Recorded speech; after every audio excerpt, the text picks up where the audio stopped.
Я как модератор хочу представить нам, нам не надо, вам, членов нашей дискуссии. Наталья Колегова, я думаю, очень многие ее уже знают. Она директор волонтерской организации «Допомога». Через ее руки прошли уже тысячи белорусов, репрессированных, бывших политзаключенных, утекачей, которым она помогла. И сейчас мы находимся в замке этой организации, в котором живет очень много белорусов, которым удалось убежать от режима Лукашенко. Также рядом со мной Сергей Спарич, генеральный секретарь партии «Народная громада», поплечник Статкевича, бывший политзаключенный, проведший в тюрьме больше 5 лет. Ну и слева от Натальи Дмитрий Козлов, блогер «Серый кот», вы его все очень хорошо знаете. Он тоже бывший политзаключенный, который провел в лагерях Лукашенко тоже больше 5 лет. Ну и сейчас вы видели тему нашей дискуссии, мы хотим поговорить, может быть, кому-то покажется, что это уже бесконечно пережевывалось, но так как здесь политзаключенные бывшие сидят, они могут нам сказать много нового, поэтому мы хотим поговорить с ними, и в том числе с Натальей, которая знает эту тему очень хорошо, что должны и что могут сделать белорусы для того, чтобы освободить страну и вернуться на родину. Первое, как женщине, я даю слово Наталье Колеговой. Начинаем нашу дискуссию. И, скажем, знаете, родилась просто этот разговор у нас с Сергеем, такой формат произошел, выбрал. И он говорит, что вот начинаем серию стримов. Я говорю, слушайте, а давайте мы сделаем так, чтобы люди могли в этом участвовать. Чтобы это было такие дискуссионные клубы. У нас был опыт проведения дискуссионных клубов без стримов.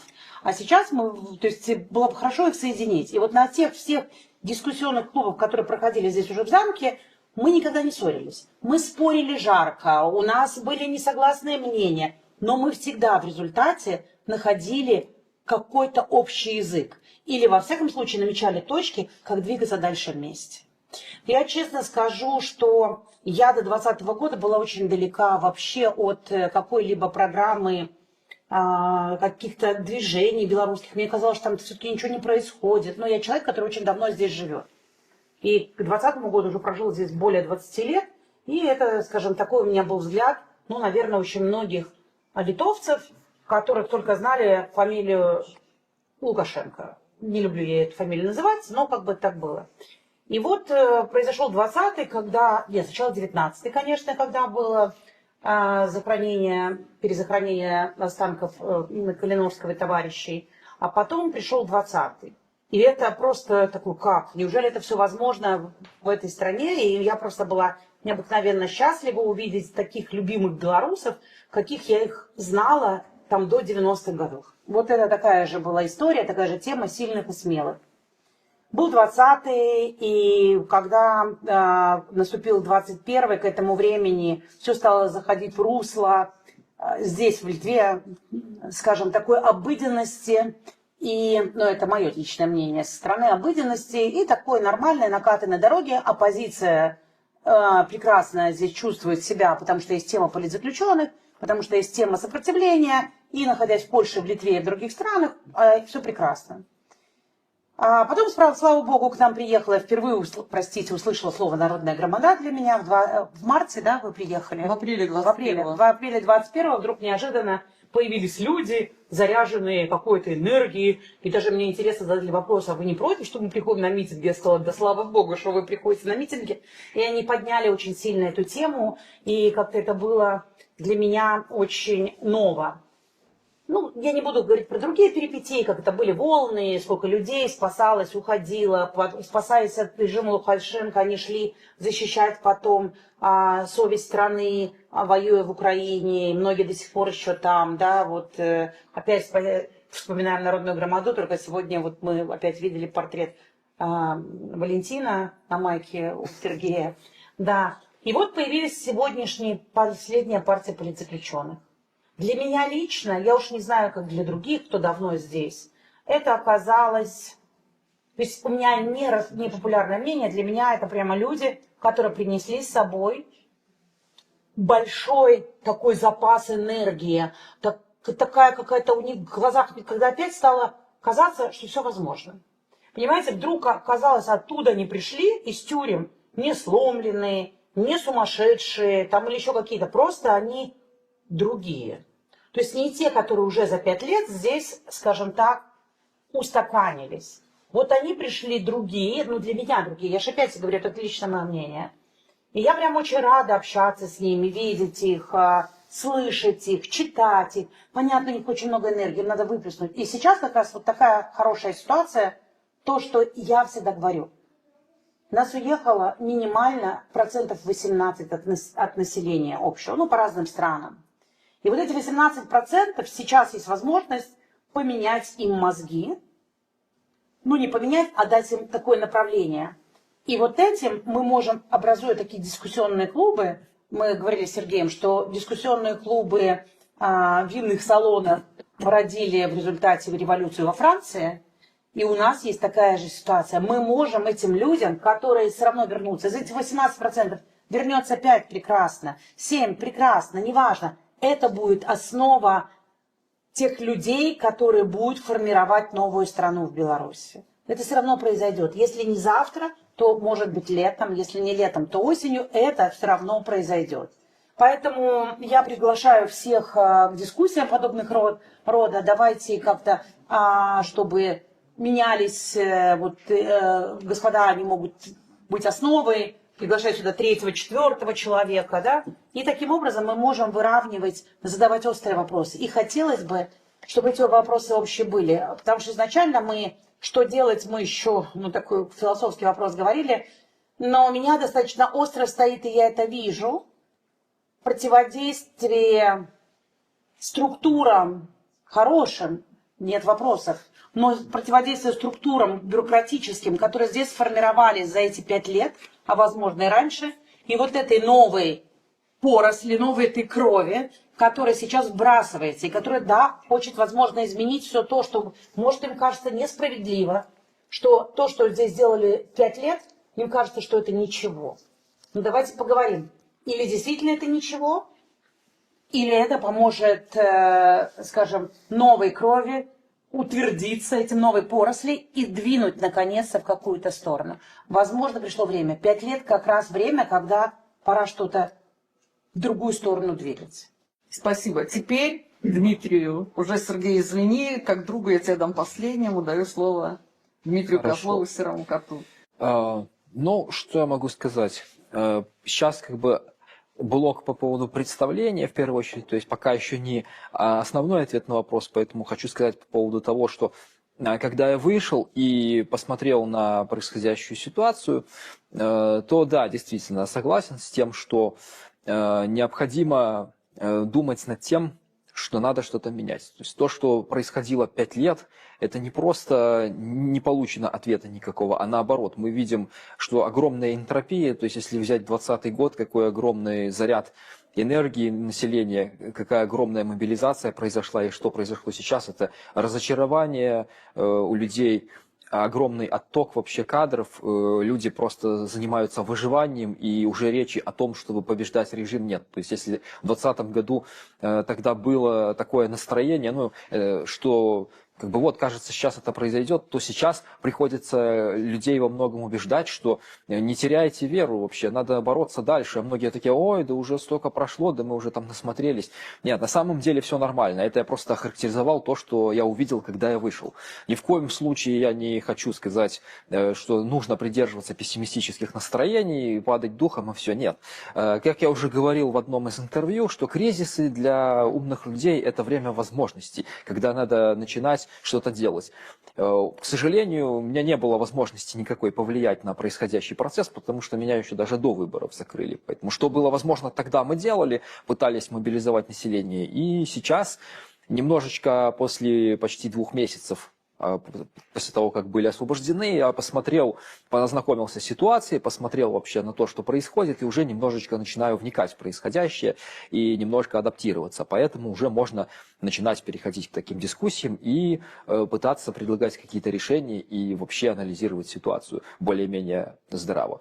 Вот, поэтому предлагаю высказаться Сергею также, который освободился в нашей же партии, вот, что он об этом думает, и потом перейти уже непосредственно к решению вопроса. Я полностью согласен. Мне кажется, что необходимо подумать уже о реальной перезагрузке всего нашего демократического или патриотического движения. Потому что то, что я вижу вокруг, меня, мягко говоря, удивляет. Когда я вижу те самые лица, которые еще в 2010 году были отмечены предательством, которые стучали на свое начальство, которые стучали на самых лучших представителей нашего рода белорусского, да? Вот, и они все еще в политике. Люди, о которых мы точно можем сказать, что они стукачи. И вот сейчас мы видим опять, один вскрылся, вот второго вчера Лукашенко вскрыл как стукача, да? Может, он и не стукач был, но он ведет себя именно как стукач. И это меня, мягко говоря, удивляет. Нам нужно начать чистить ряды и начать конкретно думать, какие у режима есть слабые места, и бить именно по ним. Потому что проблема нашего демократического движения, что в нем слишком много людей, которые, во-первых, стучат, а во-вторых, тех людей, которых устраивает абсолютно все. Они не хотят ничем рисковать. Их интересует только их личное брюхо. Больше их ничего не интересует. Их не интересует Беларусь. Поэтому они не думают о том, какие у Лукашенко есть слабые места и как по ним бить. А нужно думать именно об этом. Вот уже Дмитрий сказал насчет того, что сейчас большая апатия, и вот как раз нам тут из Беларуси пишут, потому что нам написали, спасибо всем, кто нам написал, когда мы объявили по предложениям и по вопросам.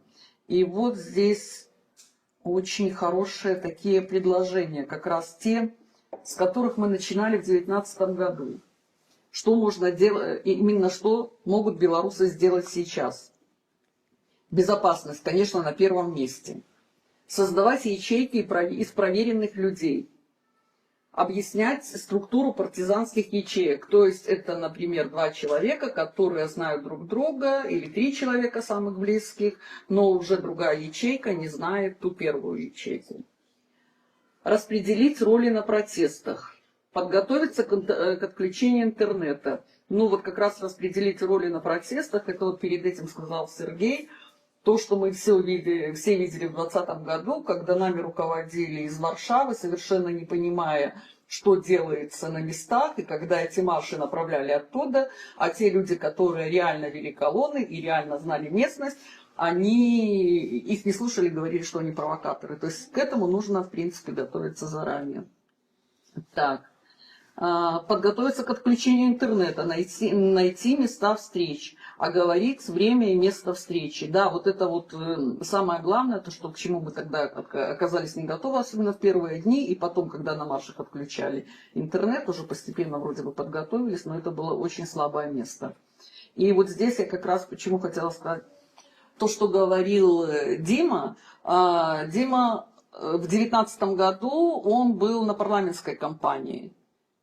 Простоял всю кампанию на пикетах. Я в том числе простояла всю кампанию на пикетах, и я вот помню вот как раз по этой апатии, что я поражалась, что люди шли, у них были опущенные головы. Они даже не смотрели, не поднимали голову. Была ужасная апатия в 2019 году. Согласись, осень. Да, мне люди говорили, что так мало подписей не да, собирали никогда. Да, и никто не верил, что в 2020 году может такое произойти. Поэтому, в принципе, вот эта ситуация, да, она идет такими волнами. В 2015 году была там апатия после тех выборов. И, пока мы видим, как бы каждых 10 лет как-то эта волна раскручивается. Поэтому здесь, наверное, ничего такого нету. И что вы думаете об этих предложениях, которые нам написали? Хорошее предложение. Но давайте тогда уже к основному вопросу, наверное.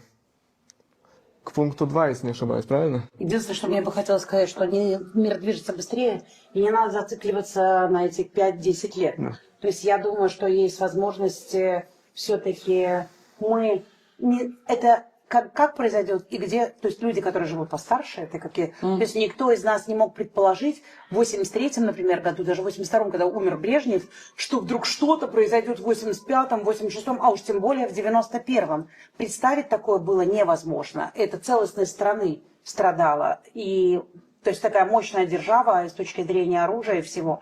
И это все возможно. Все возможно всегда. Поэтому готовиться надо прямо сейчас, а не для того, чтобы через 10 лет что-то сделать. Абсолютно верно. Царский режим за 3 дня пал. Февральская революция то же самое.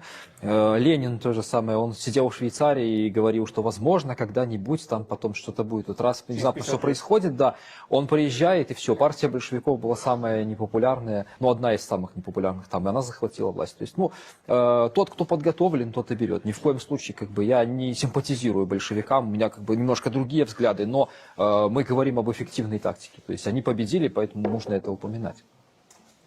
Или, допустим, вспомним статью одного известного советского философа-диссидента, который написал, доживет ли Советский Союз до 2000 года. Над ним все смеялись в 70 каком-то году. И тут бабах, и нету его. Ну, вот здесь как раз мы, давайте уже пойдем. Что должны белорусы? Ну, я, например, услышала, и это мое мнение тоже, что я никому ничего не должна. И вот мне, когда я написала название этого стрима, мне тоже написали, что мы никому ничего не должны. Что вот вы считаете, должны сделать белорусы? Кто начнет? Дальше пойдем уже туда, что могут, а сейчас кто должны. Нет, Наталья? я единственное хотела сказать, что мы просим прощения, у нас гости наши литовские, что мы говорим на русской мове просто из-за того, что мы вещаем на Беларусь, а в Беларуси, к сожалению, не вся аудитория является белорусскомовной. Хотя и Сергей, я понимаю, Дмитрий, то есть легко общаются на белорусской мове, и, в общем-то, мы могли бы... то есть, говорите, супрацьте ви Разумію українською. украинскую героиню. Тогда, конечно, кто-то мог бы и по-белорусски размовлять, но окей. Хорошо. Да, поэтому я, наверное, не буду перебивать на себя одеяло. Давайте мы, Дмитрий, может быть. Ну хорошо, давайте. Тогда я скажу по этой теме немножко так. Я буду говорить как блогер в первую очередь, поскольку меня пригласили именно как блогера. И я скажу так. В первую очередь надо осознать ситуацию происходящую, чтобы понять, откуда плясать. Режим очень неплохо поработал, ну, объективно выражаясь, что они сделали, если вот брать медиасферу. Первое, самое главное, что они сделали, они отсекли оппозиционных лидеров и блогеров от своей аудитории. Как физически, то есть кто-то находится за решеткой, он полностью отрезан и не может коммуницировать никак и влиять на ситуацию. Вот как Павел Северинец, например, который там, либо Николай Статкевич. Это сильные лидеры, но они находятся там.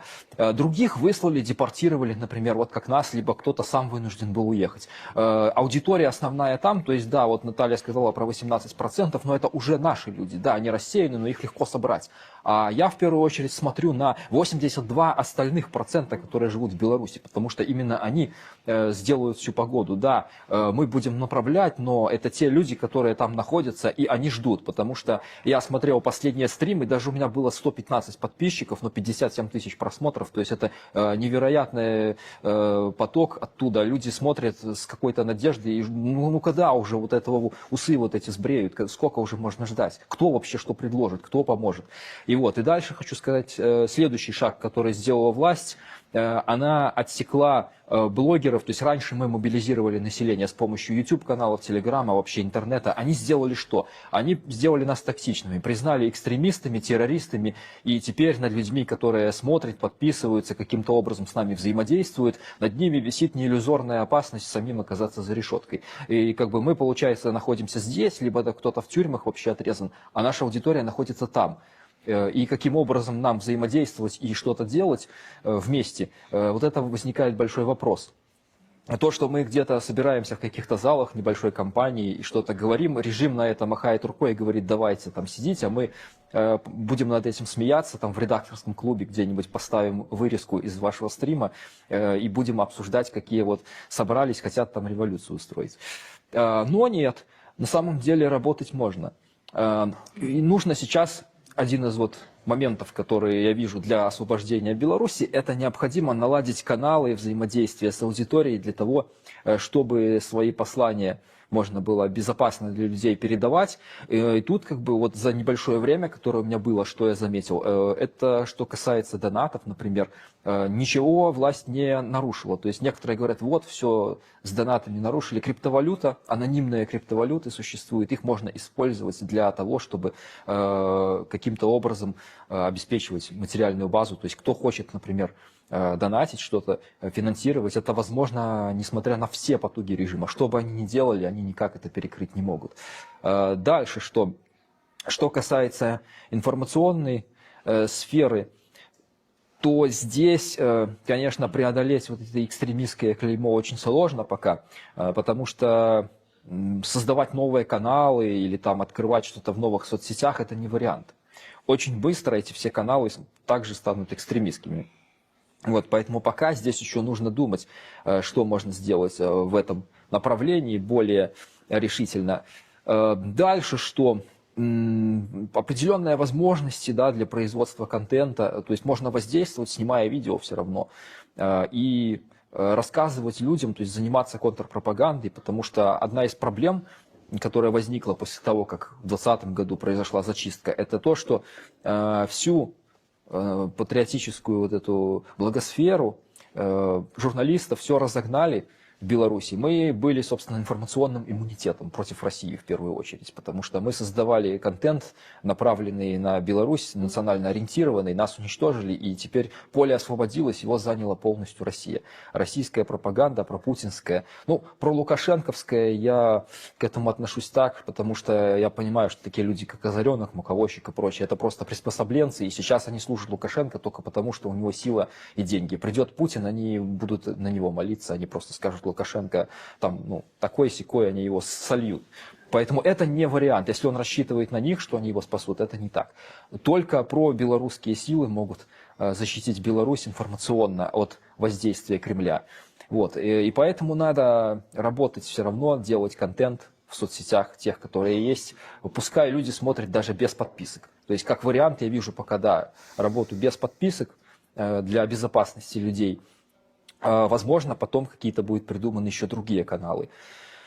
Ну, пока, наверное, все. Дам высказаться кому-нибудь другому. Да, спасибо, Дима. Ну, мы, кстати, над этим работали еще начиная с 2021 года, когда начали уже объявлять экстремистскими, и мы постоянно людям говорим, что, во-первых, обязательно чистите историю просмотров на YouTube, везде. Во-вторых, большинство людей в Беларуси, у них для просмотра отдельное устройство, с которыми они по улице не ходят. Поэтому мы тоже это все время повторяем. И здесь нам, кстати, написали в чате, что з мовой разберемся поступово, после перемоги.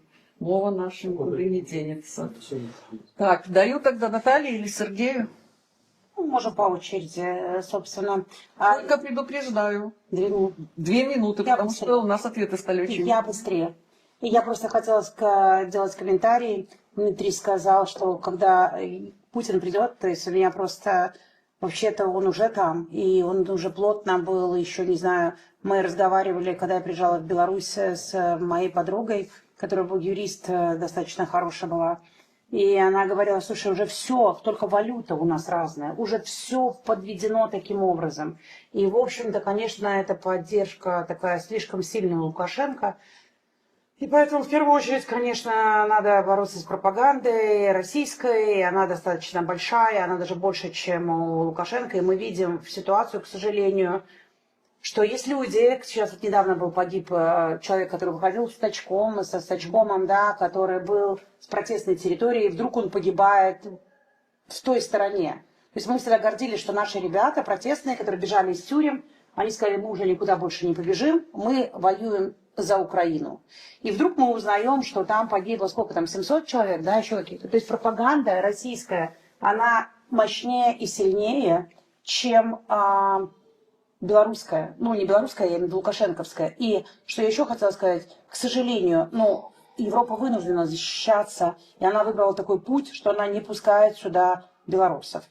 Была очень правильная история, когда Литва придумала, что если политические люди сюда приезжают по политическим делам, то есть там концерты, захоронение Калиновского, то потому что на захоронение Калиновского было 5000 белорусских флагов. Не было представителей никого, но были 5000. Эти люди явились той основой протестов 20-х годов. Это было сопротивление. Сейчас в Беларуси, насколько я понимаю, вырастает молодежь. Она не может, она не едет сюда, она не может этого сделать, нету возможности, да? Что она делает? Шпарка и чарка никто не отменял.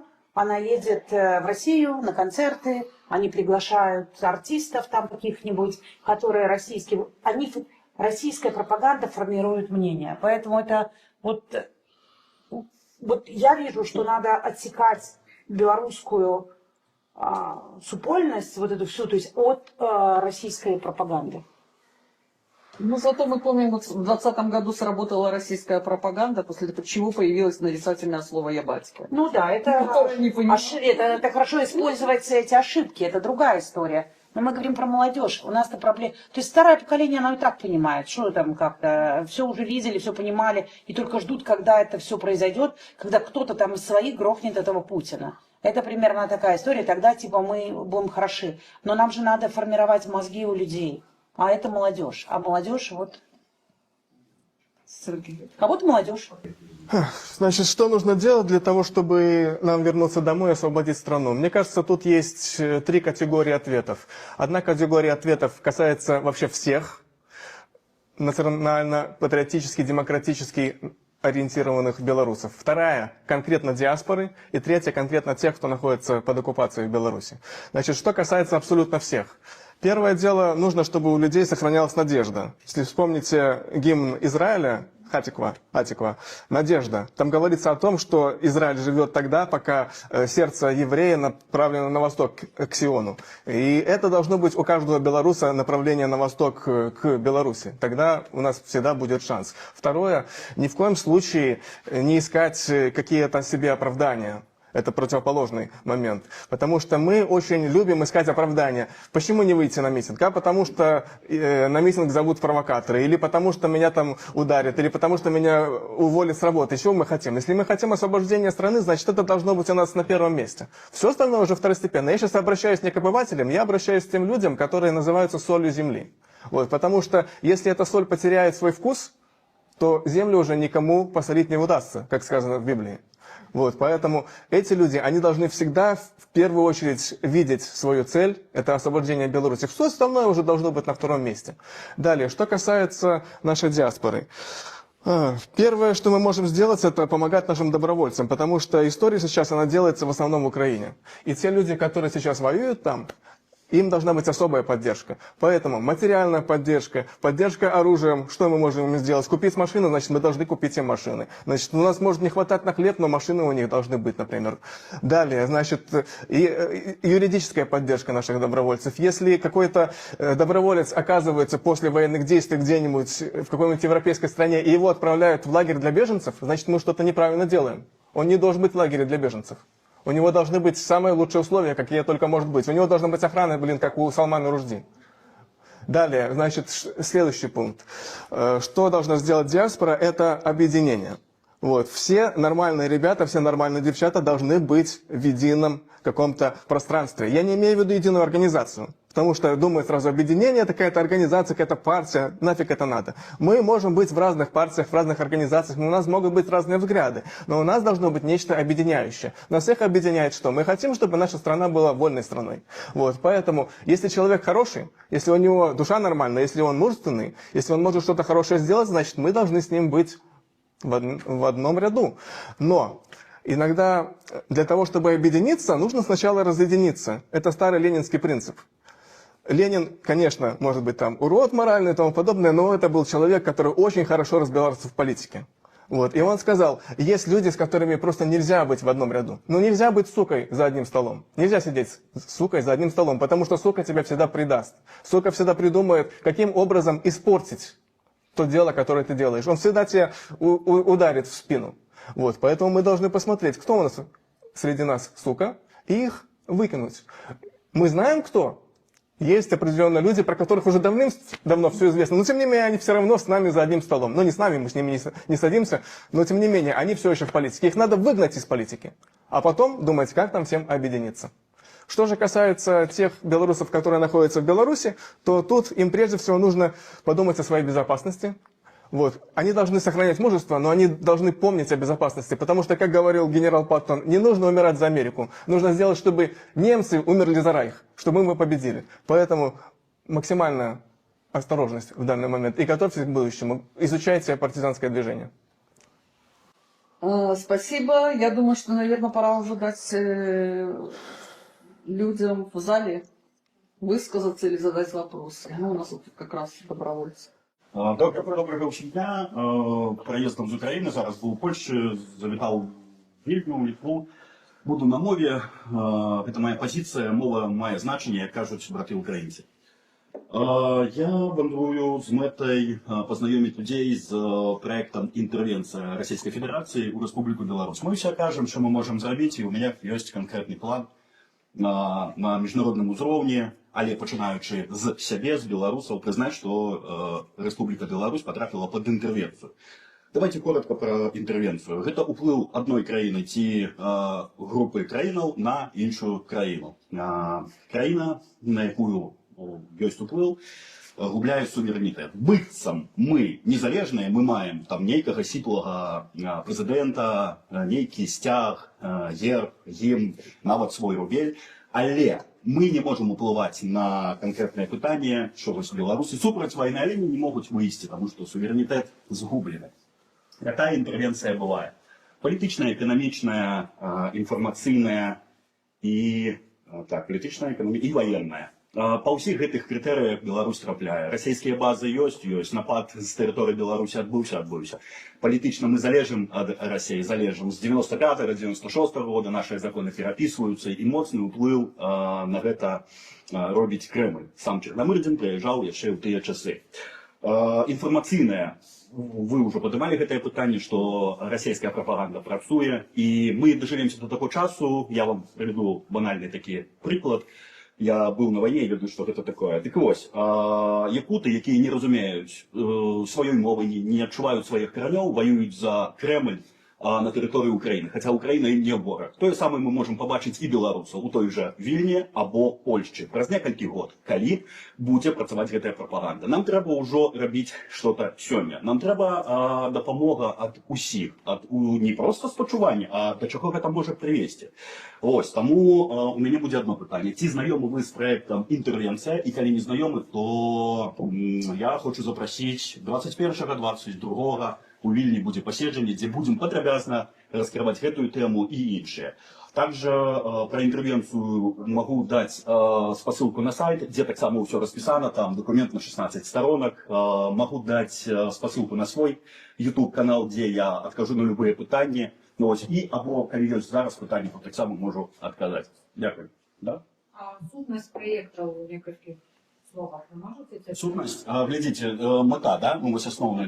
Для чого це робиться? Коли ми признаємо, що Білорусь потрапила під інтервенцію, ми маємо право створити визволенчу армію. Я багато чую об усіх, що ми маємо право створити визволенчу армію. Але на підставі чого? Що Білорусь незалежна, коли ми не приймаємо її статус інтервенції. Коли вона незалежна, то тоді ми колаборанти, пробачте. Ми тут під нейкими стягами, розмовляючи на іншій мові, не такої, як зараз у Білорусі, тому мова має значення, я стверджаю це. Ось, коротей, одна з таких буйних метаў – гэта стварэнне ўсё ж таку вызваленчай арміі. Таму што Беларусь акупавана. І вось калі мы высветлім, калі мы з сябе пачнем, чаму я завітаў до вас? Да гэтага я быў у Гданьску, у Варшаве, поеду яшчэ Копенгаген, Прага, ну, пакуль ёсць час. У меня зараз адпустка, потым я еду, прабачце, біць москаля, таму што, ну, пакуль афіцыйна гэта можна рабіць толькі ва Ўкраіне. Але гэта такое зло, што, ну, іх трэба вось проста ўсіх туды запарэбіць, каб беды не было. Так вось, вызваленчая армія, потым, глядзіце, рана ці позна вайна ва Ўкраіне скончыцца і падымецца беларускае пытанне. І мы будзем плаціць і кантрыбуцыі, і рэпарацыі, таму што калектыўна мы вінны ў гэтым. Ось. Калісьці зрабілі памылку ў 94 годзе, але Лукашенко мы абралі. Тую памылку не атрымалась выправіць у 95-м, 96-м, мы памятаем гэтыя мітынгі. Ось. Але калектыўна мы ўсё ж таку будзем ведаць. Таму я як військовы, мой большы накірунак будзе військовы, гэта стварэнне вызваленчай арміі. Это очень хорошо. Да, я прошу прощения, вы на самом деле, ну, я не знаю, все, одно дело, мы вас не знаем, а там, может быть, не все вас знают, вы не понимаете. Пробачьте, меня зовут Саня, белорус, утекач, доброохотник, позывный Лапуть. Ну, у меня все. Что можем сделать? Падтрымаць гаспадарства, глядзіце, падтрымаць медыйна, просто распаўсюдзіць. І я вельмі буду рады, калі беларусы менавіта ў Беларусі пачуюць пра гэты праект і выкажуць сваё меркаванне. Ці трапляюць яны пад інтэрвенцыю, ці не трапляюць. Можа, кагосьці гэта задавальняе. Мы праходзілі гэта гістарычна некалькі разоў ужо. І ў 1712 годзе шляхта мяняла на дварянства. І да гэтага, ну, карацей, пакуль існуе Расія, войны будуць на нашай тэрыторыі. Дапамагчы менавіта распаўсюдзіць вось гэту інфармацыю пра інтэрвенцыю, пачаць з сябе. Пазней наступны крок будзе, гэта ўжо грукацца ў міжнародныя інстытуты. Не проста ездзіць і ціснуць руку, рабіць фотаздымкі, як, прабачце, я не хочу ні ў каго кідаць камяні, я не буду казаць пра каго. Я думаю, хто ведае, то ведае. Что было, то было. Так, вось. Каб прыйсці ў літоўскі сейм, напрыклад, і сказаць, глядзіце, гаспадарства, вось мы зараз пад інтэрвенцыяй, вы наступныя. А калі мы не можам даказаць, паглядзіце, калі ласка, на Украіну. Вось Донбас таксама. Яны выйшлі і захацелі нейкай незалежнасці. Прайшла вось гэта інтэрвенцыя, прапаганда, яны гэты рускі свет і так далей. У Беларусі можа быць тое самае. Багата беларусаў, дарэчы, ваюе за Расію менавіта, за вось гэтай ідэалы рускага свету. Можа за грошы, можа яшчэ штось, гэта не важна. Вельмі будзе крыўдна, калі мы дапусцім, што беларусы паедуць ваяваць у Польшу або Літву. І мы гэтыя наратывы ад спадара, прабачце, не можу назваць яго, Пуйло, напэўна, будзе больш карэктна. Ад спадара Пуйла мы ўжо чуем, што і нейкая частка Польшчы іхняя, і што радянскія, згубіўшы ў радянскія часы краіны Літву, Латвію, Эстонію, що так само треба повертати і так далі. Тому вельмі будзе крыўдна. Я кажу, мой проект, ён накіраваны менавіта на той, каб супыніць Расію, але гэта трэба рабіць усім. Пачынаем з сябе, калі беларусы прызнаюць гэта, то пачынаем грукацца ў міжнародныя інстытуты. Бо гэта нейкае глупства, калі я адразу пайду ў сейм і скажу, ага, вы ведаеце, я тут вырашыў. Не, трэба падтрымка. Таму медыйная падтрымка, петыцыя зараз рыхтуецца, гэта каб ахапіць больш, бо я не паспею павандраваць багата дзе. І хутка я ўсё ж таки буду вяртацца ва ўкраіну, бо я бачу там сваё месца, сваю браду. Нам патрэбна моцная інфармацыйная кампанія і нехта адказны за яе. Лицо проекта. Увогуле у нас команда, і я з БХД супрацоўнічаю і з грамадой, ось побачив чоловіка, але ми пакуль не знайомі, але працюю з вашими колегами. Ось, да, мы можем робить интервью, мы можем... Я полностью с вами згодны тое, що ви казали, що інфармаційна боротьба, яна вельмі каштоўная. Яна вельмі важная, такая ж, як і, в принципі, сучасная війна. Ось, звичайна, яка зараз іде. Тому що, банальний приклад, 14-й год, багато людей не могли відказати на банальне питання, а чий Крим? І у 22-м годі Росія здимає маску, і ось там ми бачимо того варіата, з яким на сьогоднішній день Трамп спробує об чимсь домовлятися. Гэта гістарычна так склалася. Яны не люди, і з імі немає об чим домовлятися. Тільки моцу можна їх поставити на місце. Або все ж таки, коли есть такая риторика «хороший русский», мы там супраць войны и так далее, я пропоную тем русским просто поднять пожары революции у своей краине. Бо чамусьці пакуль помирают чеченцы 90-е годы, 2008 Грузия, 14-й Украина, а российцы просто супраць войны хорошие. Так ось, коли вы пачнете зносить свою владу, тады вы будете людьми зваться, и тады мы будем с вами размовлять. Пакуль риторика такая, хороший русский только в черном пакете.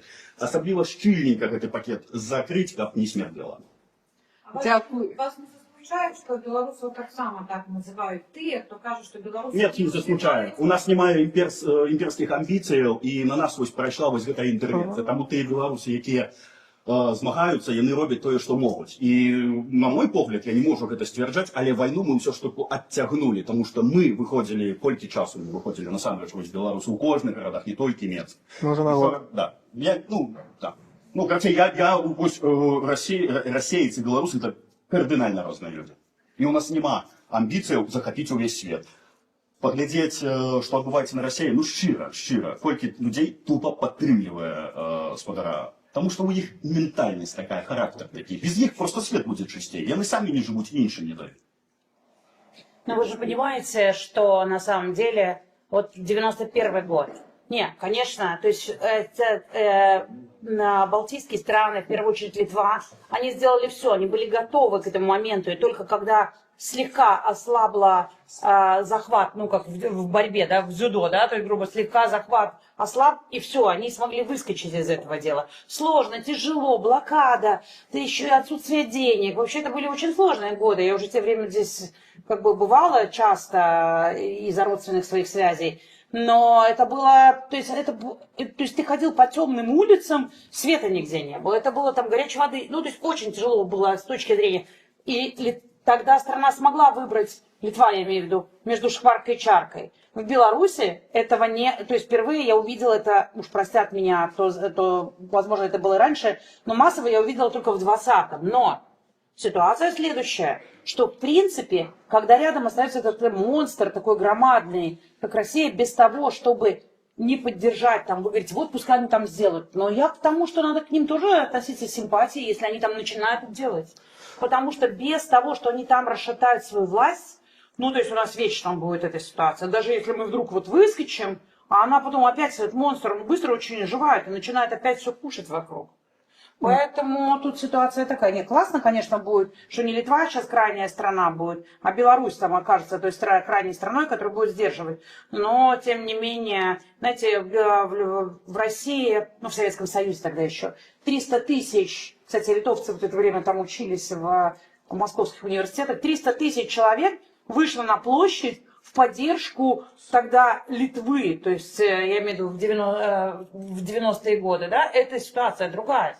Поэтому, ну, совсем прямо вот, знаете, вот мы отталкиваем этими словами русский, хороший русский, это в пакете, пускай смердит. Ну, все-таки эта ситуация такая. Ну, пробачьте, я с вами не проехал. Нет, я понимаю, я просто вам говорю о том, что мы не сможем справиться вот прямо окончательно с этой интервенцией, если не будет нормальных союзников.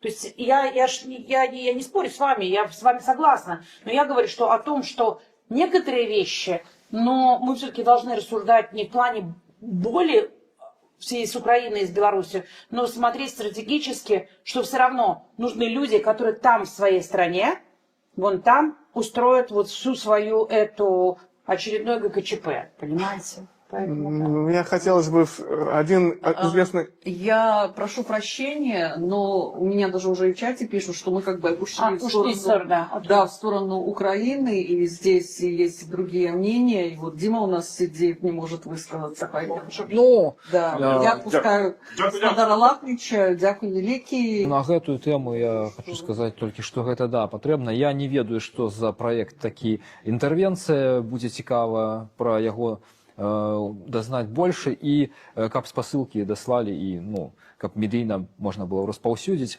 у першую чаргу азнаёміцца, потому что ну калі ты не ведаеш што гэта, то сразу казаць, что давайте. Отправить можно Сергею Спаришу, и у него есть канал, он напишет, и в принципе он поделится ссылками, и мы под самим видео дадим все ссылки. Я все дам, один что объединяйте. Очень кратенько. Нужно помнить, один английский историк задавал вопросы генералам, воевавшим во Второй мировой войне. Почему мы выиграли Вторую мировую войну, англичане? И мне больше всего понравился ответ одного из генералов. Он сказал, потому что наши немецкие ученые были лучше, чем их немецкие ученые. Поэтому нужно стараться, чтобы самые лучшие умы России, они работали на демократию, на свободу, их не оттолкнуть, их взять к себе. Если у нас это получится, будет все очень хорошо. Чтобы как можно больше людей из России воевало в Украине, чтобы как можно больше людей из России занималось пропагандой демократии и тому подобное. Не в Украине, а за Украину. Воевали Конечно. за Украину. Да, потому что во многом они воюют многие прямо на территории России там за Украину. Да. Александр, вы тоже по Украине хотите сказать? Вітаю всіх, мене звуть Олександр Клашко, я звичайний білорус, якому ніяк в будущій Білорусі. Головна тематика, я хотів конструктивно, я конструктивно поставив думку донести удзельникам, яких я ставлюся з поваги. Ось, але хотів трошки адрегувати моменти.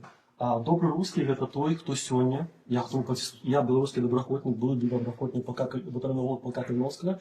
Я сегодня протисну руку тому русскому, кто лишит Беларусь незалежной суверенной державой, поважая нашу историю, нашу культуру и не претендуя на нашу территорию.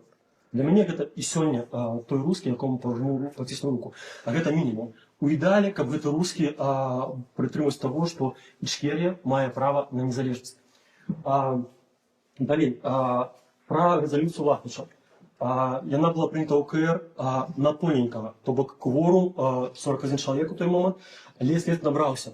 То бок, разумееце, ёсць сілы у нас сярод беларускіх там структур, да, нашых, здаецца, да, хто там павінен думаць пра то, як мы павінны вярнуцца вольны Беларусь, якія не зусім пагаджаюцца.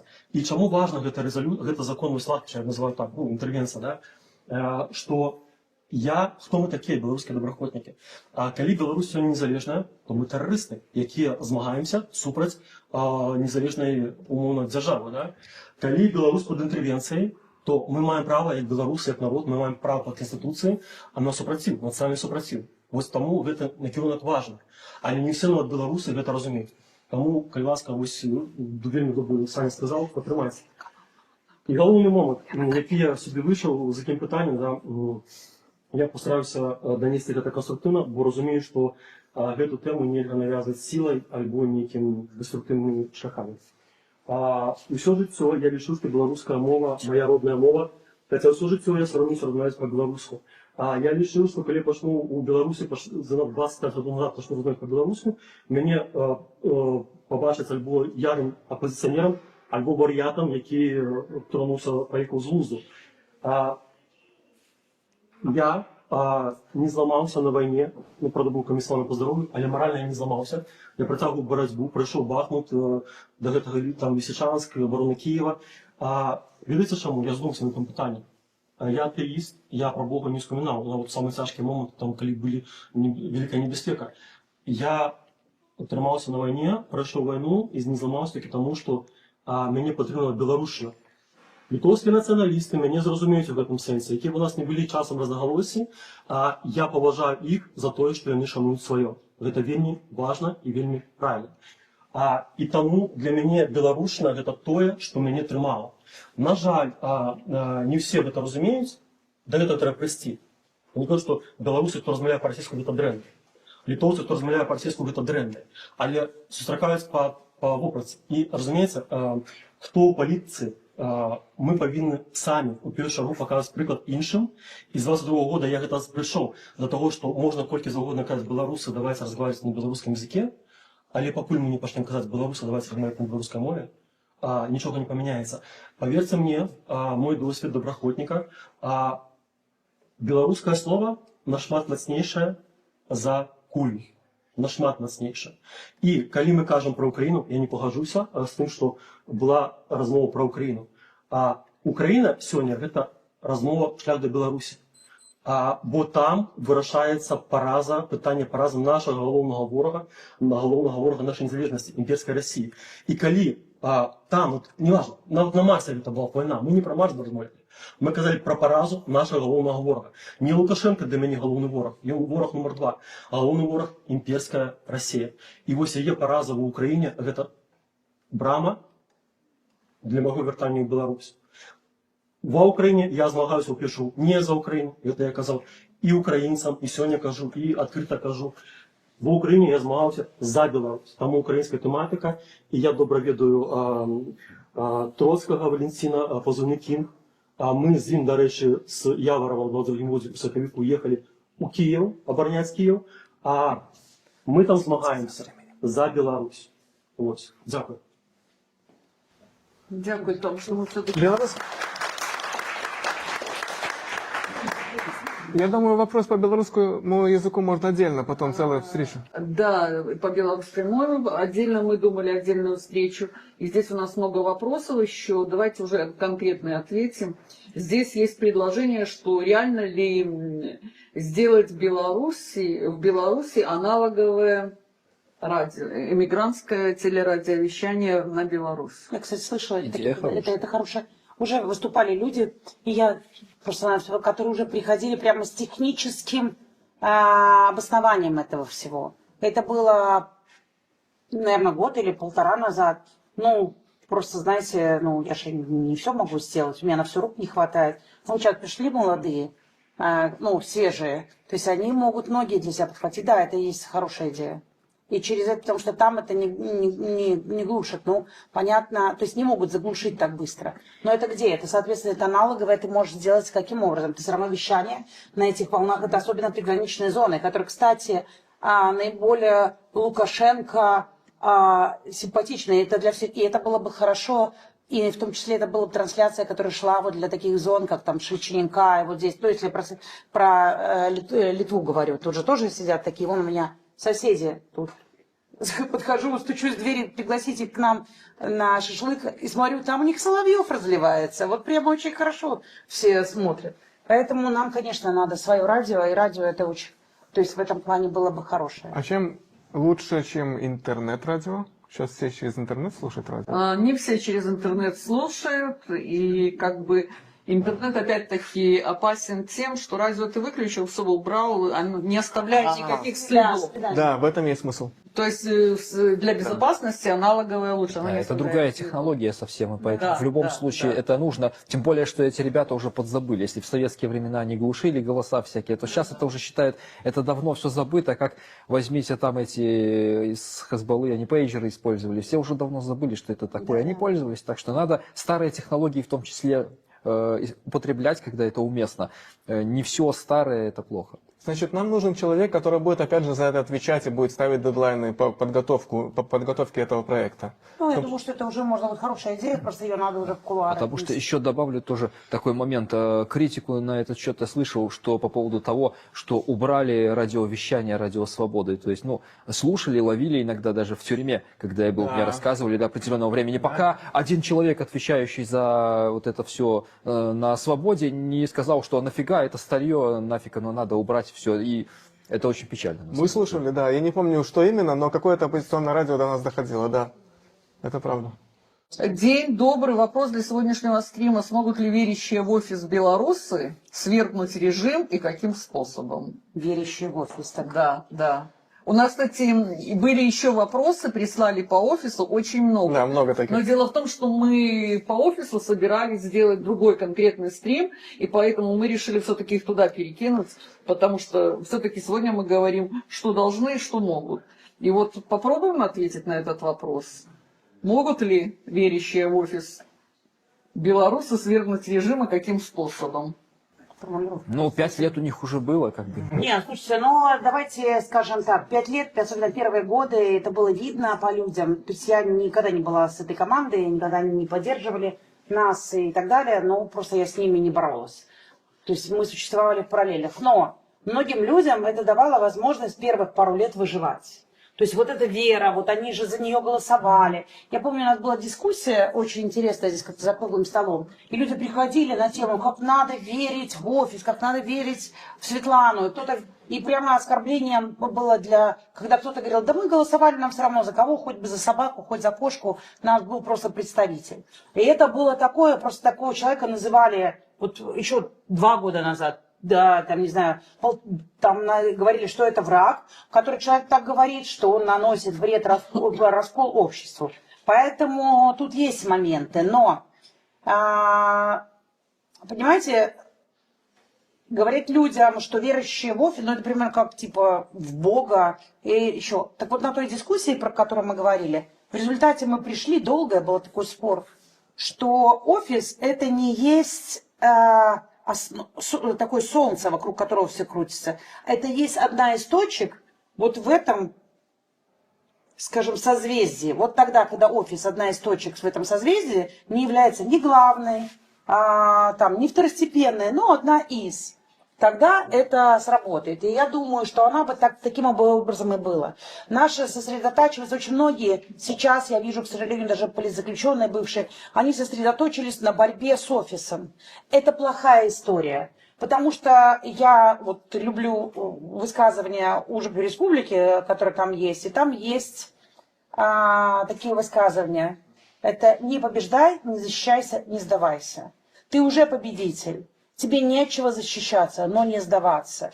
И если вот этой ситуации вы попробуете в себе сделать, ну, мне наплевать, что там делает офис, ну, реально, ну, вот в принципе. То есть только из-за того, что через них проходили деньги, в каком смысле вот этот вопрос надо понимать, что смогут ли люди, объединенные вокруг офиса, что у них офис самая главная структура, и только как они скажут, тогда нет. Но если офис является даже для них важным какими-то вещами, они встречаются, все равно они поддерживают слово Беларуси. Неважно за какие деньги, меня это тоже деньги не волнуют. Если они вот одни из, ну, пускай они будут. Тогда они смогут тоже победить. Ну, то есть, извини, пожалуйста, что я взяла твою чашку, да. То есть, я имею в виду, тогда эти люди тоже... Забрала офис. Да, забрала оттуда, вытащила. Тогда, ну, это мое мнение, тогда люди, которые говорят, типа, мы с офисом, но если вы при этом равноценными считаете народную громаду, там, не знаю, проект интервенции, еще что-то, вот если это все имеет право быть, вот в этом во всем, то тогда все возможно. Взвешенная позиция, да. Главное, чтобы у людей не было розовых очков, во-первых, потому что одна из проблем 2020 года, что у людей были розовые очки, они не были обстрелянными, они не посмотрели по-настоящему в глаза тем людям, которые их повели, к сожалению. Очень часто их вели не те люди, потому что люди на площади не понимали, это были обычные обыватели, которые еще никогда по-настоящему не сталкивались с режимом Лукашенко. Это была проблема. Поэтому нужно, чтобы не было розовых очков. Это первое. И второе, нам какое нужно объединение? Объединение в единой организации – это глупость. Это, я бы сказал, даже скорее фашистская идея. Всем идти одним строем. Это не нужно. Нужно, чтобы мы разными были, но все работали на одну цель. Тогда все будет хорошо. Поэтому и офис может на это работать, и другие. Проблема же офиса даже не в Светлане. Проблема в том, что короля делает свита. Вот к этой свите есть определенные вопросы. Ее нужно прочистить. Прочистим, тогда будет Ну, хорошо. судьи, кто вам может чистить? Эта ситуация такая, понимаешь, Так, это Дима. сложно. Ну да, я не сторонник того, что надо с кем-то бороться. Также плюрализм мнений должен иметь место быть. Пускай кому нравится, те будут за офис. Я вчера был на стриме у Сергея Петрухина, как бы одного из ярых противников, и говорю, что да, молодцы, что вы критикуете, что вы говорите о фактах там коррупции и прочих вещах, но когда я смотрю очень часто ваши там стримы и всю вашу повестку, я не вижу там одного, я не вижу Лукашенко вообще. Такое ощущение, что ну забыли вообще, кто главный враг. То есть начинается борьба друг с другом. То есть уже главный враг это офис. Они говорят, мол, так это ж вот его представительство там здесь. Ну это такой, знаете, вопрос мнений. Кто-то может считать так, а кто-то так. Я знаю очень много честных людей, которые придерживаются того, что ну, они не то что верят в офис, но они, скажем так, считают, что вот Светлана там представитель и так далее. То есть, ну, они не продались офису там и все, они честно как бы верят, и ну просто у них такое убеждение. И просто их считать врагами и с ними бороться тоже. Это, ну, от себя отсекать тысячи людей и сеять просто раздор. Необходимо, да, критиковать, когда это уместно, указывать на какие-то ошибки, не скрывать какие-то факты, не пытаться там прикрываться тем, что, ну, можно делать все, что угодно, мы сейчас просто в таком положении, поэтому на все надо закрывать глаза. Нет, так быть не должно. Но в то же самое время не надо забывать и кто наш главный враг. И совершенно верно, как сказал Сергей, можно идти и нужно идти разными путями, потому что мы все разные. Не пытаться всех согнать куда-то в одну организацию или там в какой-то один формат, пускай каждый что может по-своему действует, и главное, чтобы была общая идея и общая цель, и мы, я думаю, что тогда этого достигнем. Потому что... Слушай, ну тогда все равно, кто-то все равно эти разные движения должен объединять. Вот тогда это было же ситуация. Горизонтальный принцип. Но, понимаешь, ситуация вот в Литве то же самое, все равно хорошо взять пример, да, Саюдис был. Там это не была политическая структура, но это было единое все равно движение, оно все равно подчинялось чему-то. Цели. Ну, цели, да, но кто-то, ну, то есть все равно в результате есть орган руководящий, ну, такой. Орган может быть, но это очень опасная тема. Если мы начнем разбираться, у кого, извините, на дикпике больше пикселей, тогда будет опять спор, будет ругань. Нам нужно стараться... Да, и тут главный момент тоже, Сергей. Самое главное – это позитивная повестка, потому что строить всю свою программу на критике только офиса, мы скатимся до уровня Максима Филипповича. Такой был блогер когда-то известный, политический, который, когда он посмотрел, что перспектив там денег и власти у него в оппозиции нет, он просто начал сливать всю информацию, которую ему известно, всю грязь выливать и на этом паразитировать. Скандалы, интриги, расследования на благо лукашенковскому режиму. Они это потом перехватывают и говорят, смотрите, беглые грызутся между собой, все хуже, там, кто из них хуже. Надо, делай свое, и все. А другие, не смотри на других. Делай свое, предлагай что-то и все. Так я правильно Если нужен Да. лидер, то смотрите, у нас есть Калиновский. Давайте Калиновского будем считать лидером. Он никому не мешает совершенно, он уже мертв. Потом, другой вариант. Статкевич, он сейчас сидит в тюрьме. Кому он мешает? Он никому не мешает, он сидит в тюрьме. Вот уже два варианта хороших. Кстати, я Ну, уже это ты подытоживая про память, это ты. наш разговор, хочу сказать, что я была, например, доверенным лицом Светланы Тихановской. Да. Просто Сергей, может, не знает, как сидел, Дима тоже, Наталья, наверное, знает. И дело в том, что тогда я сразу сказала, например, что так как я жила 10 месяцев в подполье в Беларуси, что митинги я вести не буду, организовывать пикеты, но буду поддерживать информационно в интернете. Это я делала до последнего. Но вместе с тем, так как у меня была позиция, что это должна быть обязательно площадь, то 7 числа, перед отключением уже интернета, я записала видео, что отказываюсь от статуса доверенного лица, чтобы не подставлять уже Светлану Тихановскую, и призываю всех людей выходить на площадь. Потому что мы, в отличие от офиса нынешнего и штаба бывшего, мы прекрасно понимали, что выборов нету, мы про это говорили, и мы знали, чем закончится. Поэтому я за эти 5,5 лет, я знакома со Светланой лично, мы встречались и разговаривали неоднократно. Я, честно скажу, я отрицательно отношусь к деятельности Тихановской и офиса, но я никогда, нигде ничего про это не пишу, потому что, да, я считаю, что именно вот этот дискурс, он уводит от главного врага, это Лукашенко. Хотя я считаю, что офис сделал очень много плохого и очень сильно помог Лукашенке вот за эти 5 лет. Ну, это опыт наш, на самом деле. Знаешь, у меня, я прошу прощения, немножко поверну, у меня вообще есть две вещи, которые я считаю. Первое, я считаю, что Телеграм убил революцию. Потому что вместо того, чтобы просто корректировать какие-то направления, люди всю свою силу, ну, Телеграм, это условно, это грубо интернет, они все слили в то, чтобы с друг другом ругаться, ссориться, и все это вот высплескивать всю свою весь негатив. Вы знаете, Наталья, я с вами не соглашусь, как человек, который была внутри в Минске.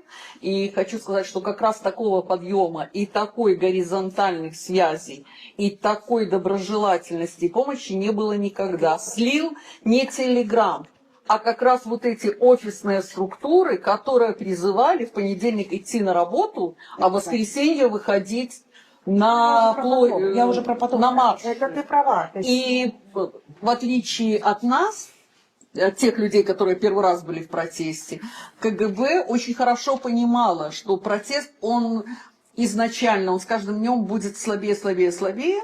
И в итоге, ну, походят 2-3 месяца, потом людям нужно жить, работать, это потихонечку, а потом мы перебьем всех. Поэтому вот это, наверное, самый большой вред вот офиса и тех Революция без выхода из зоны комфорта – это нонсенс. Да, но вторая ситуация, которая, я понимаю, что это очень классно, когда вскрывали вот телефонные переговоры, Слушайте, в 2020 году я сама вас полюбила, потому что я видела, что вот у тебя такие глаза, у тебя такие глаза, у тебя такие... То есть, типа, мы смотрим все одинаково. Ты говоришь, в 2019 году люди понуро, и вдруг мы уже в каком-то, в 2022 году, по-моему, появились первые сливы о том телефонных звонков. Осенью 20-го. Первые. Первые, да? Первые, осенью 20-го. Ну, окей, такие мощные, когда киберы вскрыли, Да, молодцы, что вскрыли. Но это та ситуация, людям перестало быть важным, что бороться, а им стало важно, ой, а что это? Этот сосед на меня стучал, или этот звонил. И все, и разговоры людей пошли уже в плоскости, что нельзя никому доверять. А раз никому нельзя доверять, значит, что это обозначает? Это обозначает, что все, у нас нет этих горизонтальных связей.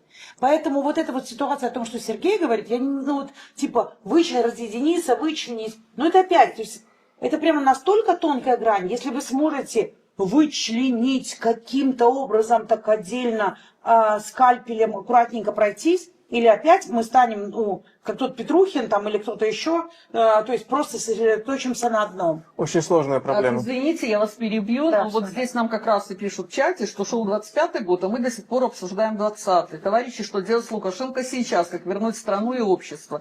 Это очень правильный вопрос, но, наверное, если мы не обсудим 20-й, и вот в самом начале, когда мы здесь, я читала предложение из Беларуси, да, где нам написали, что нужно учесть ошибки 20-го и сейчас делать вот эти маленькие ячейки по 2 человека, там, искать своих единомышленников. Кстати, очень хорошо, мы здесь не засчитали, это, кстати, тоже было насчет социального протеста, который на сегодняшний момент практически безопасен.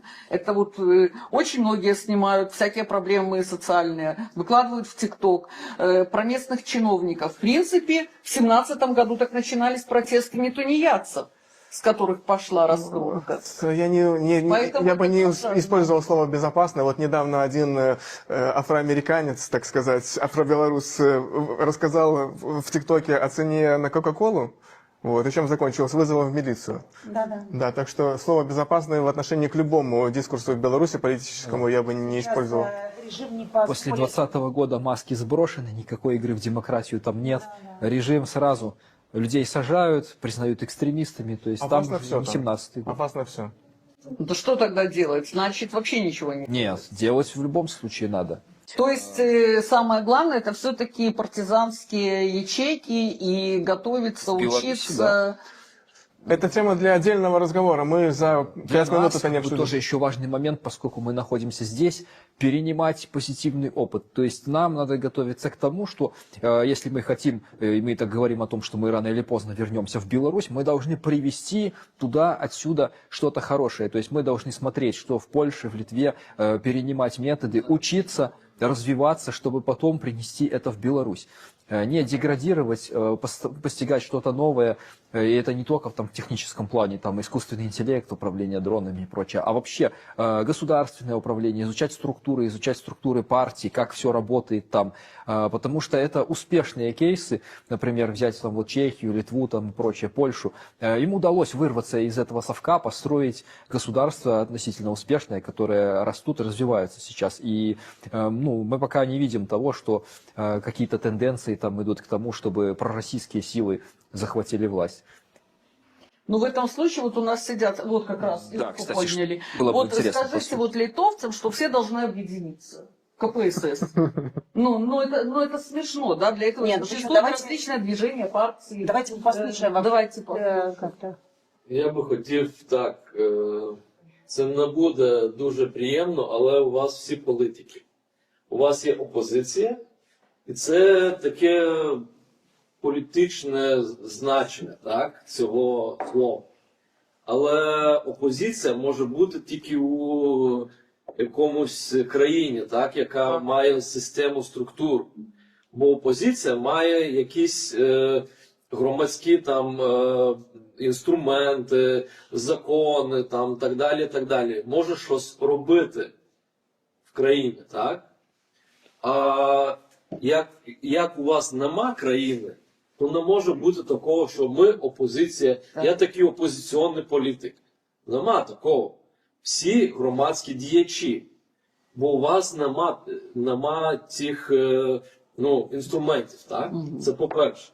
По-друге, якщо ви кажете, що мова це таке питання, потім, якщо після там Білорусь буде чи не буде, там, так. Друзі, нас би не було, якщо не мова. Розумієте? Я розмовляю українською, бо я не бажаю розмовляти російською. У мене нема питань, у кожного є життя. Я не засуджую кожного чоловіка або жінку, яка розмовляє російською. Але це найважніша справа. Для мене чоловік, який зі мною розмовляє російською там на вулиці, це кацап. Вибачте, це кацап. Я не знаю, хто він такий. Для мене це тільки кацап. Як я можу? Це хобі. Такі, як я. Нема там ні шкіри, ні очей різних, нема у нас. Ми всі на лицо всі однакові, так? Або там різні. Так? І тільки мова. Чому була паляниця, так? Така найважніший бренд України паляниця. Так? Чому? Бо так цих ДРГ в Києві вбивали. Так? Бо якщо приїде якийсь кацап там з Білорусі, так, військовий РФовський, так, і на блокпосту йому каже, ну що, хлопчик, піхва чи пахва? І він такий, що? не розумію. Є. Ось. Інша справа, що вам робити? Кажу так. І це для мене трошки соромно це робити як литовцю, так? Але якщо у вас не буде крові в Білорусі, то ніколи не буде цієї країни, розумієте? І в 2020 році це і було тим, що ми бачили в Грузії, так? Нема Саакартвелу, є тільки Грузія. Бо у них також рік протести, і нічого не буде. Бо ви кажете, що кожного дня ці протести будуть слабким, і після якогось часу цього протесту не буде.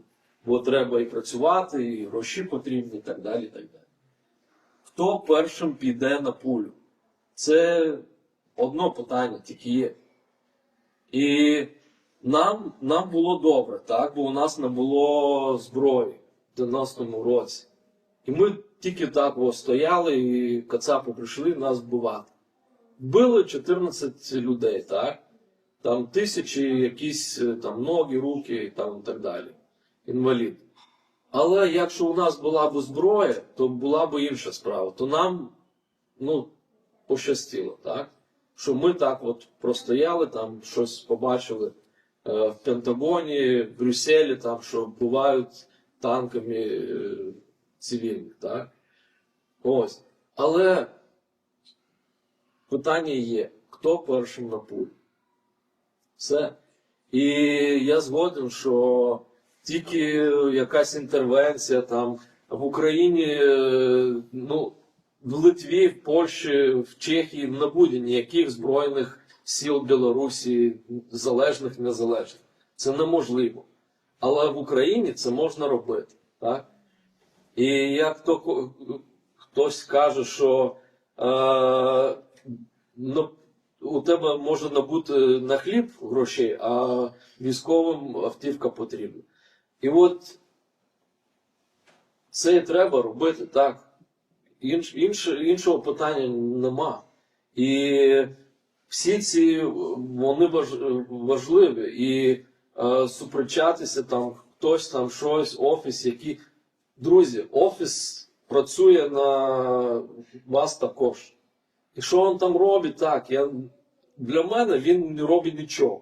Я не бачу нічого, щоб Світлана з офісом щось робила. Але для мене вони не ворог. Вони працюють, щось там роблять. Хоча б хтось репрезентує іншу Білорусь, так?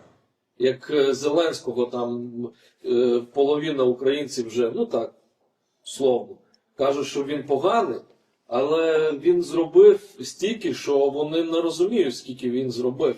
Для того, щоб всі бачили, почули, що у них такий жах, так? І вам треба робити те, що ви робите, тільки без таких там, критика, там, того зробили, цього не зробили. У кожного є праця ось там. Не горизонтально це у вас, з ким ви співпрацюєте, так? Але критика тільки туди. Всім потрібно працювати тільки проти таракана. Все.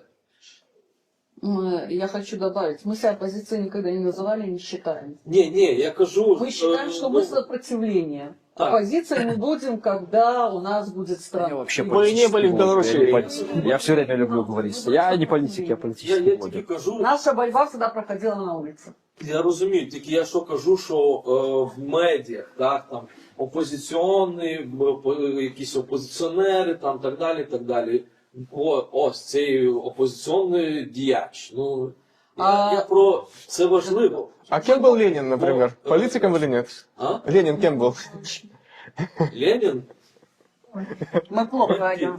Я понимаю, что плохо. но- Я кажу то, що, розумієте, чому слово має значення. Бо люди, простий громадянин Білорусі, він бачить, є якісь політики, є якась опозиція, і вони щось роблять. для мене не треба нічого робити, бо вже вони є. Але вони такі, Это як проблема. Хорошо. тільки вони щось гучніше роблять. Бо опозиціонер це політик, і він на рівні Лукашенки, так? Тільки щоб він не у владу. І за мене що зроблять? Да, это большая проблема. Нам часто говорили перед 2020 годом, вот вы политики, вот вы нам уберите Лукашенко. А как мы можем это Я сделать? і пишу, що така- Ну, мне, к счастью, это не говорили. Я всегда говорил, что я политический блогер. Моя задача — агитация и пропаганда. Меня за это и посадили. Мне вину вменили то, что Это хорошая вырабатывал идея. устойчивые Нам технологические это установки. не тем людям, которые здесь сидят, как бы, эта ситуация, но мы, правда, в своем языке очень часто употребляем оппозиционные власти, оппозиционные политики, оппозиционные силы. Это такая ситуация, да, она вошла в обиход. Когда-то в 20-м мы говорили, это они типа оппозиция, а мы там, а мы уже типа сила. А в результате это нет, не произошло. Для простых людей, многие Да. оппозиции. Сколько мне приходилось быть адвокатом, в том числе и офиса, там, и всех в тюрьме, потому что никого другого из оппозиции нет. Ты оппозиция, ты тут это. Подвернулся под руку, А поэтому вторая давай ситуация, это, сейчас отстаивай. оппозиция, Пол Калиновского. Чего там ваши И светлые? типа все, мы сидим, ждем, когда Пол Калиновского нас освободит. Понимаете? И когда это такая ситуация, это тоже плохая история. То есть это опять, говорит, люди ничего не ждут, они просто ждут, когда кто-то что-то сделает. Инфантилизм. Я хочу добавить, что люди ничего не ждут, люди просто живут. И причем во всех странах. И очень хорошо, когда люди могут просто жить. К сожалению, в Беларуси каждый под посадкой. Поэтому люди живут, у них одна жизнь. Они рожают детей, учат, болеют, умирают, лечат и так далее. Поэтому и очень многих даже нету настолько мизерные доходы, что они не думают о политике. Они вот на этой базовой пирамиде прокормить, заплатить за квартиру, отправить в школу детей. Поэтому от этих людей тоже сложно думать. Это режим- Требовать, чтобы они думали о чем-то там более... Это всегда во всех вещах. Разумеется. Во всех странах существует, во всех странах Разумеется, активная политическая вот эта прослойка, которая занимается политикой, она там, ну, максимум 15%. Но, с другой стороны, я вот, кстати, концерт его будет Пита Павлова, он сам не помнит, что он сказал, но мне очень понравилось. Его будет 7 ноября, приезжает его Пит Павлов, он моего возраста такой человек, музыкант, и который влияет до сих пор, ну, как-то на умы людей. Он сказал, у нас есть 3 вещи, которые мы должны сделать. Это помогать один другому. Это прямо солидарность, это наша прямо сила, да. первое, неважно, прислать вещи для призеков, помочь кому-то поселить у себя дома, отправить деньги в Украину. Это ситуация такая, солидарность в первую очередь, позаботиться о своем человеке. Второе, это ну, то, что мы сегодня все говорили, встать на ноги, выучиться, финансово себя поднять и, скажем, ну, мозги себе, скажем, промыть от всей этой мишуры, которая была 30 лет, да, с лишним. И последнее, это просто знать, что все равно наступит тот момент, что мы вернемся вот со всей с этой базой. И больше, представляете, как вот уже плотные связи, которые даже здесь между людьми могут возникнуть, потому что уже точно здесь-то ты знаешь, кому и как доверять или не доверять, потому что уже здесь все эти вещи есть, они вскрыты. И дальше мы возвращаемся туда, и вот тогда, скажем, выстраивать новое государство, потому что слишком много лет мы были совершенно другим государством, невозможным, совершенно, когда, вот мой муж, он гражданин, он говорит, раньше мы были разными планетами, сейчас мы разные галактики, имея в виду Литву и Беларусь. Это прямо, вот есть такая ситуация. Так надо хоть попробовать потом там, если не в одном поколении, то в другом построить эту новую галактику, уже другую. Дима, ты напоследок что скажешь? Ну, в принципе, послушал. Очень полезная вещь. Необходимо такие стримы делать, вырабатывать какие-то методы. Просто даже собраться, пообсуждать, чтобы люди могли прийти. Они знали вообще, где можно собраться, высказать какие-то свои мысли. Потому что в коллективном обсуждении мы как раз можем что-то найти. Каждый, да, у кого-то есть какие-то идеи, но когда ты посмотришь, ты можешь увидеть все под другим углом. Вообще бывают очень неожиданные, интересные приходят идеи. Так что нам необходимо это делать, продолжать этот формат. Да, нам очень важно встречаться вживую, потому что когда мы обсуждаем эти вопросы в интернете, мы не слышим человека по-настоящему. Мы видим какой-то текст, и мы читаем про себя, читаем своим тоном. Вот. А нужно именно посмотреть человеку в глаза. Это очень много значит. Я помню, как я впервые встретился с Николаем Статкевичем. Я шел к человеку, я ему абсолютно не доверял. Я думал, он КГБшник. И тут я посмотрел ему в глаза, и он посмотрел мне в глаза. И я тогда же в тот же день, через пару часов, вступил в партию. Вот. Поэтому очень важно, что мы встречались по-настоящему вот так вот. Я хочу подытожить наш разговор и сказать, что вот, наверное, Наталья сказала самые правильные слова, которые подойдут вот всем, что можно делать в Беларуси, в Литве, в Польше, в любом государстве. Это первое, что.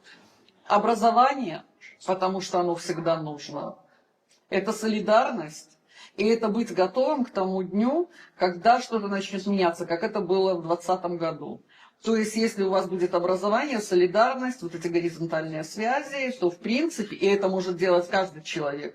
И иностранные языки очень важны. Мы здесь это поняли, и мы знаем, что это все-таки будет те люди, которые приедут потом в Беларусь, они привезут с собой очень большой багаж, хороший, знания языков, знания устройства демократии и так далее. В принципе, вот эти вещи, они безопасны, и их можно делать каждый день. И вы посмотрите, как даже у вас поднимется настроение, как уйдет хандра, как расширится ваш кругозор, и как вы найдете своих уже единомышленников. Дякую всем. До побачення.